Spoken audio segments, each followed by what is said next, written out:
नया बजट आने के बाद कई तरह के सवाल उठ रहे हैं, जिसमें से एक सवाल तो केंद्रीय कर्मचारियों की तरफ से ये उठ रहा है कि क्या साल 2026 में 8th पे कमीशन नहीं आएगा, क्योंकि बजट में इसके संकेत देखने को मिले। वो कैसे, वो भी आपको विस्तार पूर्वक बताएंगे। नमस्कार, मैं हूं आशीष त्रिपाठी आपके साथ।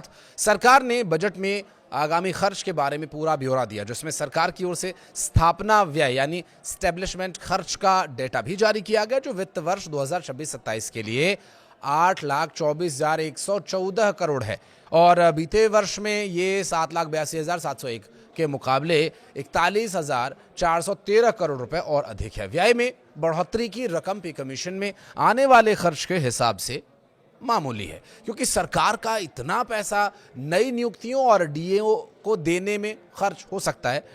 और साथ ही सरकार ने 8th पे कमीशन के लिए कुछ अलग से बजट नहीं बताया है। ऐसे में यह अनुमान लगाया जा रहा है कि इस वित्त वर्ष में 8th पे कमीशन यानी 8वां पे कमीशन के लागू होने की राह मुश्किल हो सकती है। बजट 2026 से केंद्रीय कर्मचारियों को 8th पे कमीशन को लेकर के काफी उम्मीदें थी, मगर वित्त मंत्री ने सीधे तौर पर इस पर कोई ऐलान नहीं किया है।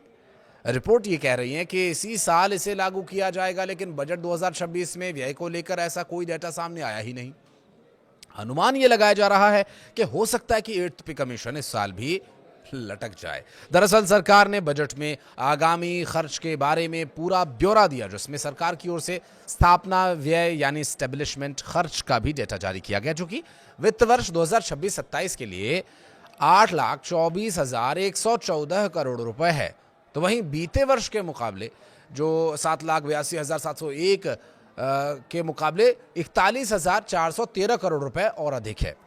और व्यय में बढ़ोतरी की रकम पे कमीशन में आने वाले खर्चों के हिसाब से कुछ है भी नहीं, बहुत मामूली सी रकम ये कही जा सकती है, क्योंकि सरकार का जो इतना पैसा नई नियुक्तियों पर खर्च हो रहा है और 8th पे कमीशन के लिए बजट में कुछ बताया भी नहीं गया, तो ये सारा जो विषय है यहाँ पर सवाल खड़े कर रहा है इसी वजह से।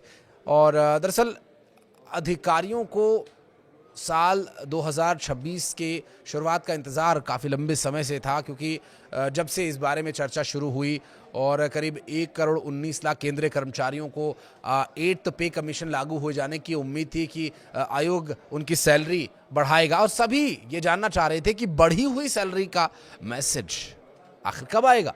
महंगाई बढ़ने के कारण फिटमेंट फैक्टर में सुधार की मांग भी तेज हो गई, लेकिन हकीकत यह है कि सैलरी बढ़ने में अभी वक्त लग सकता है।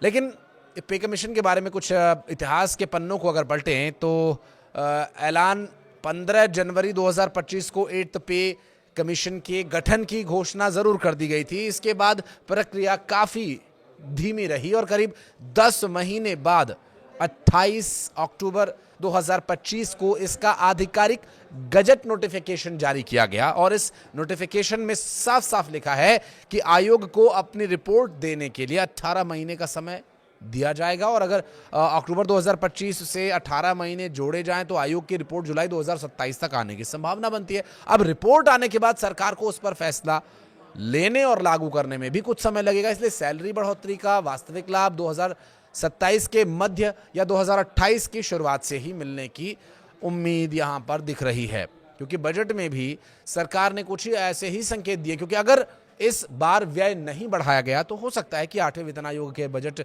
2027 में इसका कुछ ऐलान हो सके। आप अगर इस बारे में कुछ कहना चाहते हैं तो कमेंट सेक्शन में आइएगा, बताइएगा आपकी क्या राय है।